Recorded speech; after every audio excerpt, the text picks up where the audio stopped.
an hour is a lot of money. And if that's the case, I'm gonna make a motion to table this and to bring it back to Baxter Woodman for not to exceed 100,000.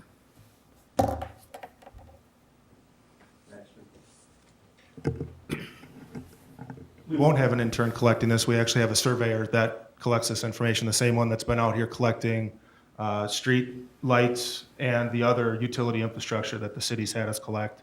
Our same GIS technician, Heather Church, who has worked with John on site as well and has processed and done the infrastructure in terms of the other big three utilities and street lights, will be the GIS technician that will be doing this as well. So we don't use interns for data collection. It is a surveyor that collects that information, and one of my GIS technicians, who at the $66 billing rate is one of our lower billing rates in the company as well.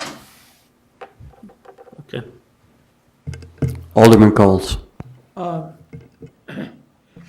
We can't put no more load on John. John has enough of work as it is. And you want to put some more work on him. The reason we got Baxter and Woodman is because we had another outfit, and everything the other outfit did seemed to have got a little screwed up or jazzed up or something like that. And that's one of the reasons we went to Baxter. Baxter's been a straight outfit as far as I know. And I realize $83 is a lot of money, but today's, if you're having an engineer or some specialist go out there, you're gonna pay to have them, you're gonna have to pay for it. Anything that is done by a specialist gets a top price. I would rather have a guy that knows what he's doing than a guy that doesn't know what he's doing. So I'm for it. Alderman Lazara. You're saying that this is a combination of the water service valves and the traffic signals. If we were, because I understand we need the traffic signals because of the regulations, but what if we take out the water service valves? Would that make a big difference in this amount? Absolutely. We still got to do them. Jeff. Keep in mind, we already have this in our CIP planning budget. We do this every year. We've done it probably, for the past 4 or 5 years. We need to keep up to date on this. This is not something to fool around with. I know every time we bring up GIS because of the hefty price tag, we inevitably have this debate, and inevitably we always pass it because it's something we need to keep up with or we fall behind, and it really is a disservice to our residents. Keep in mind also, we have had a good relationship with Baxter and Woodman with the GIS data collection. They've been doing it for us since the start of our GIS program. Their rates haven't changed other than general rate increases. It's not like they're price gouging us now. It's been the same thing every year. And also contractually, for our engineering consulting arrangement that we have with them, we're required to work with them for our GIS data collection. So I wouldn't pull out anything. When was the last time we did the GIS on the water service? When we do GIS, we add to the base map every year. Every year we add a component, a layer to that base GIS map, which we started in, about 05, I think. We do that every year then, for the water valve? Baxter Woodman. No, basically what it is, there hasn't been any repeating of what we've done. We started in '05 was the needs assessment, '06 was sanitary sewer, so the manholes and main lines were collected that year, and then storm sewer, I believe, was the following year, and then the main line infrastructure for water system was last year, and then, 2 years ago, and then last year was water system, or in that streetlight, sorry. And then this year would be moving on. So no, service valves have not been collected yet, signs haven't been. It's just kind of the next step in terms of some of the requirements, and then to complete the water system. So the hydrants, valves, main lines have already been incorporated and shot and brought into the GIS as part of a previous project. The same with sanitary sewer manholes and main lines, storm inlets, catch basins, manholes, and main lines as well. Alderman Winger. I'm in support of the project. I'm in support of doing both street signs and the Buffalo boxes, and I understand the importance, and I'm glad I heard the background on the signs, because I get it now. But I'm having trouble justifying 990 hours at $88 an hour, as well as the $66 an hour. So first, can you explain the difference between the level of person, between the $66 and the $88? And then secondly, why the high price tag an hour for something that I believe is pretty routine after the first day of doing it? Go ahead. Sure. The $88 an hour is our surveyor. That's his billing rate. The same, again, I think that rate's gone up $2 in 4 years. It's the same surveyor with the experience on the survey data collection with the GPS equipment and the hardware and software that we use for the data collection, which is for the field time is basically done by that person, who Sean Hastings would be doing this one as well. The $66 an hour is our GIS technician. She has been with the company 5 years, I believe she has been now. That, again, is her billing rate that she is at for the GIS processing, for incorporating that information back into the system, or processing the information that's collected from the field and bringing in. So those are the standard billing rates. And from a GIS technician standpoint, industry standard is she's quite a bit under that in terms of billing rate. So follow up, if that's okay? Alderman Winger. Okay, so just so I'm clear, the $66 person is sitting in an office or sitting at a computer pulling in the tapes and loading of them or similar, and scrubbing the data. Okay, and then the $88 person is the person in the field doing the surveying and snapping. Okay, the last question then.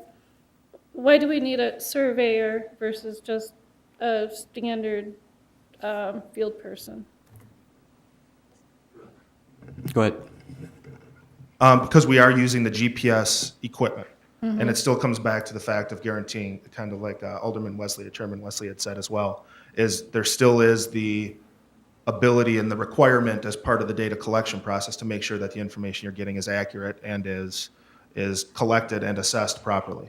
So we still do want to use we don't have a junior surveyor, I guess, if that kind of comes back to that point, as from the collection standards that are required as part of that. Okay. So then we can kind of stand behind the data collected and saying, we're promising a level of accuracy of the information that's collected, both from a location perspective and then also from an assessment perspective. And it's one of those things, by having someone of Sean's ilk doing that, we are much more comfortable in giving that assurance to the city. Okay, thank you. And then probably last question, Mr. Kramer. Are you comfortable that the pricing that Baxter and Woodman is providing is industry normal, according to what other communities are paying? Mr. Kramer. 2 years ago, I did just that. I called around, got some pricing just for my own edification, compared that to some of the street lighting contracts that we had gotten for GPS, which was in last year's budget. Those numbers were either less or right on par with the numbers Baxter and Woodman gave me for that. I compared those numbers to these numbers that I received for this. This is a lot more, what I will say, accuracy is key, especially on these water valves. The street lights, I wasn't as concerned about it, because for the most part, you don't really ever dig up a street light. It's pretty much there in your face most of the time. So you know that if the GPS data is off by a driveway, you know that's probably the street light. But the water service valves, they get covered over. Sod grows over them. People put a flower pot, a planter box, they plant a tree in relationship to it. Next thing you know, someone steps on it, they run a piece of heavy equipment over it, sinks in the ground, it covers over. Hey, where's that service valve, guys? We don't have a location on it. So then you're out there with the metal detector, going back and forth, trying to sweep and find the main or the service line. This will eliminate that. Gives us true up-to-date within 1 foot. Okay, thank you. Last question, Alderman Roy Wesley. Jeff, or John, a contract with Baxman Woodman for, what's, $100 an hour? Does this, get this fall under that? It's a separate component of the contract. Our contract for $100 an hour is for general consulting engineering services, engineers talking to residents or going to staff meetings, et cetera, handling stuff with the building department, plan reviews, things like that. When it comes to this was a separate component since they've done our GIS work, since our program was instituted, they would continue to do that work. It's a separate scope. Yeah.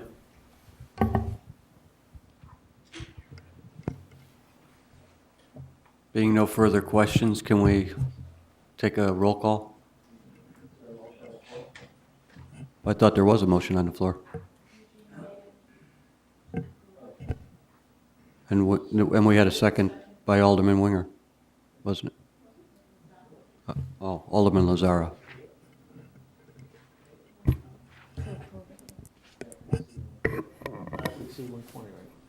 Correct. Alderman Woods, Yes. Alderman Roy Wesley, Yes? Alderman Coles, Yes, Alderman Lazara. Yes. Alderman Zazmarsky, Yes. Alderman Eugene Wesley, Yes. Alderman Winger, Yes. Alderman Shockey. As long as we can't have the alderman do it, I would say yes.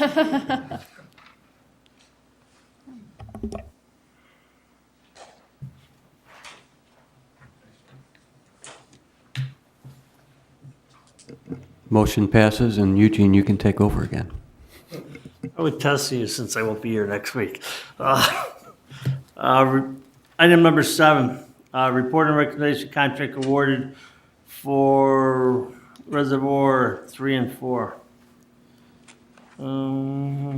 Staff recommended contract awarded to AM Coating Corporation Reservoir 3 and 4 maintenance and painting project, an amount of $435,300.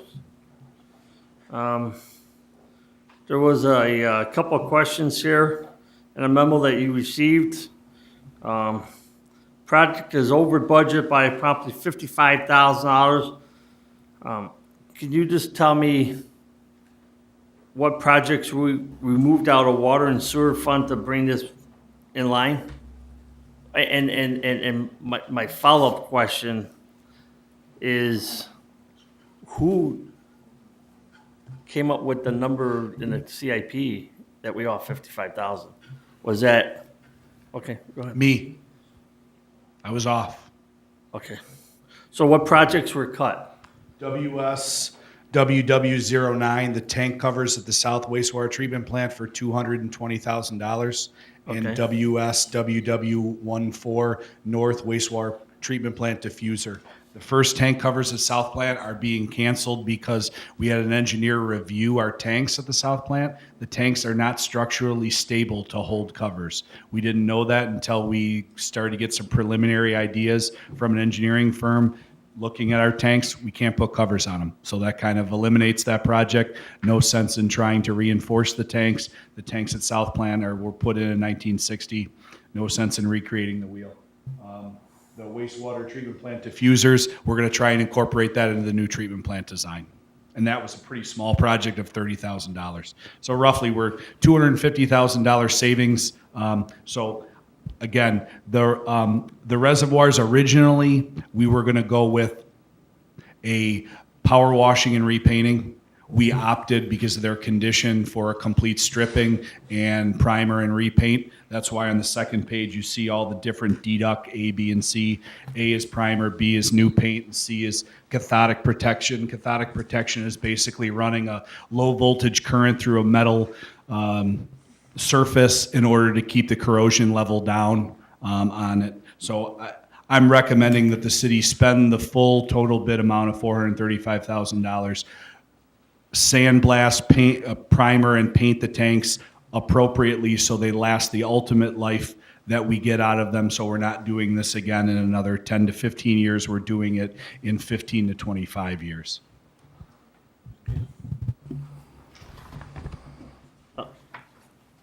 New Jersey Police, Mayor. John, here it says they didn't submit evidence of bidder, and it was going to go to the attorney, but I don't see any letter from the attorney. I mean, just a little blurb. Are we good, or? I forwarded that to Pat. Before I sign any contracts, I'll make sure Pat's fine with it. In our bidding documents, it allows the city the right to basically change any of the bid requirements minus price. Basically, this contractor never responded, nor did any of them, basically, who bid on the project. They didn't give us a list of their last 10 successful projects in 3 years. We're going to hold them to that. They have worked with Baxter and Woodman before. Baxter and Woodman did give them good references. We will call their references once they provide those to us. Again, they do good work. They just didn't give us the last 10 painting jobs of equal size or paint material within the last 3 years. So we're waiting for the attorney, basically. What if Pat comes back and says, well, you can't take them? Then we'll probably have to come back to you folks with either the next lowest bidder, or we'll go out and rebid the project. But didn't you just say that nobody gave us those evidence of bidders? We requested it in the bid spec and nobody included it. So if we go to the second one, perhaps they have the information. They just chose not to put it all together. Okay. Other questions? So I have a motion on the floor, right? Sorry. I need a second on that motion. Second. Any other questions, concerns? All in favor? Aye. Aye. Opposed? Okay. Report and recreation, Center Street parking. Who's taking that one?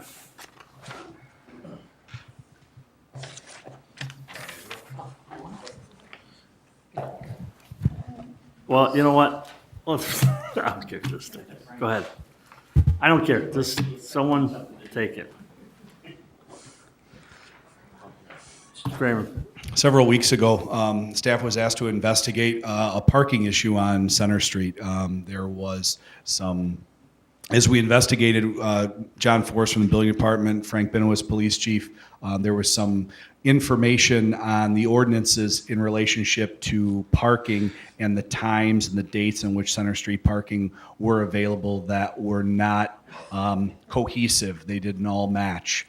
So what you have before you is a recommendation to modify that in the ordinance. And then the second one would be we're going to eliminate that portion of that striping in the island on Center Street, remove that. Obviously, we'll leave that turn lane that's established coming out of Center where there's the dedicated left to go northbound on Wooddale and the right turn lane there. We'll leave that, but the island just to the west of that, that's kind of painted out past the entrance, that'll be either blacked out, sandblasted off, however best we can remove that.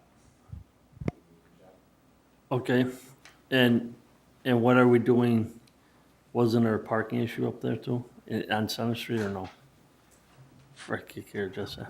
At this time, we'd like to just repeal the ordinances that were in question that really were negatively impacting the people on that block, and just let it go at that and monitor the situation for the future. So the thing that's changing is that there was no parking allowed on it block at one Right, time? from June 1st to September 1st, there was no parking that was permitted at all on that block from Wooddale Road to Grove Street. So there's no signs up there that says that? No.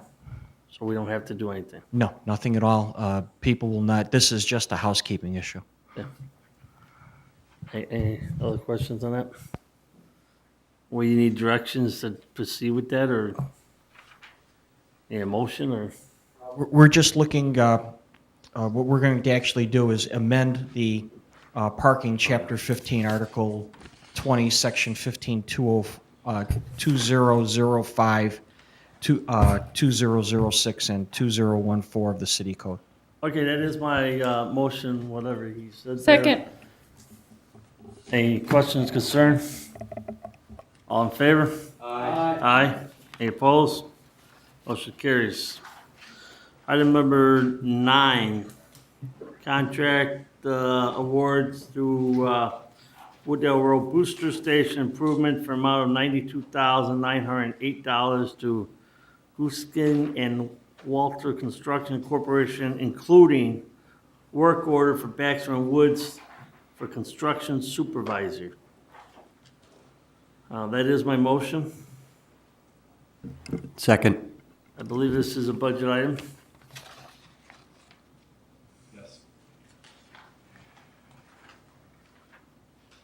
Concerns, questions?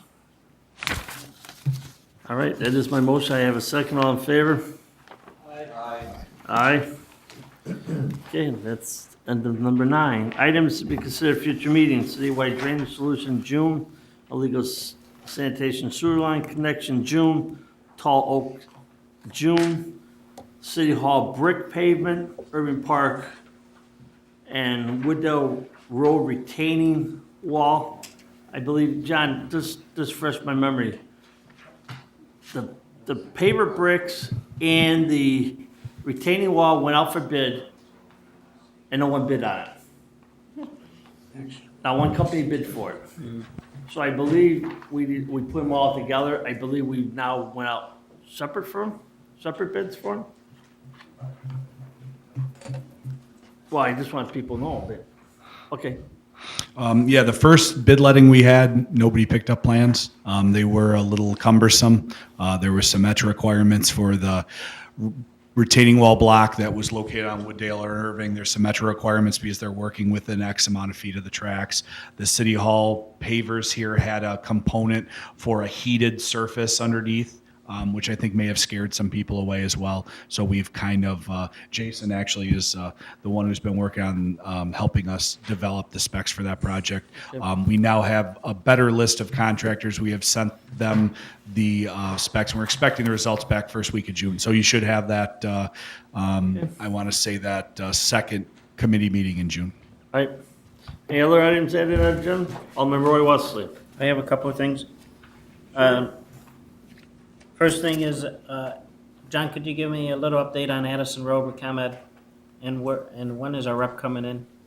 I'm eager to meet him. Mr. Kramer. Addison Road update. ComEd came out to begin working on on Wednesday this week. We were told originally Monday the 23rd. They informed us that due to the storms that happened the previous weekend, they would be unable to meet that deadline. They did come out Wednesday and brace 3 poles. We did have some more weather last night. They came out this morning. Thanks to Alderman Woods, spotted them. They were there from 9:30 to 11, but I'm sure they were on storm watch, so no work was completed today. I'm hoping, I received a call from our resident engineer with RJN Group, and they said that they did speak to someone with ComEd. They do envision them using a weekend crew to do the remainder of the bracing this upcoming weekend. Once all that is finalized, I will give the council a full updated schedule on the project, ALAMP's work schedule, county work schedule, the road closure work schedule. Everything will all be compiled once I get that ComEd work completed. Okay. Go ahead, John wants to continue, I guess. Oh, go ahead, Mr. And Kramer. then Jeff and I have a meeting with ComEd on Tuesday with their new rep. So once we have that information, we'll get that to you as well. I take it he's going to be coming to the city council? We're going to work a meeting with him first, and then after that, we'll see. No, I'd like to meet this guy. Well, he has come to the city council in the past. Oh, the new rep or the old rep? The new one. Oh, the new rep? I'm sure we can arrange that. Okay. Okay. Yep. Yep. I gave the city manager a petition for a street light on Raleigh Court. I'd like to put that on the June agenda. Like at the next meeting, committee meeting. Okay. And one more thing. Are we paying for each engineer Oh, separately? we aren't. Okay. I just have to ask the question. Alderman Coles. I just want to say, we have a memorial parade. Push that to the It mayor. starts at 10 o'clock at junior high school, the 30th.